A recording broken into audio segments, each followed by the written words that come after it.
Hey everyone, how's it going? And in today's video I'm going to show you how to remove texture in Roblox. So what you need to do is in your computer search for Roblox player.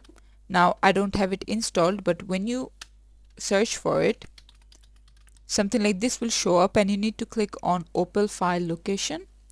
After that, what you need to do, right click, show more options, and then new, and then create a folder and name it client settings, just like so. After that, we're gonna enter and then press show more options, new, and then we're gonna select text document right over here, and then we're gonna name it client app settings, just like so.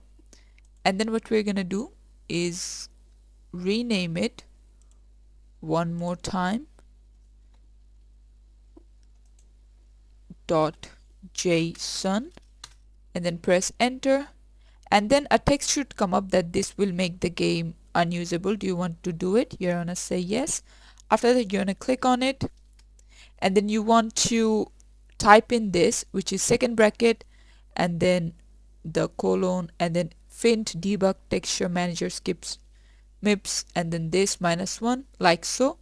Head over to file, save it, and then open up your Roblox, and this should work just fine. And this is how you can do it. Thanks for watching. Please leave a like and subscribe for more tutorials like this, and I'll see you guys in the next one.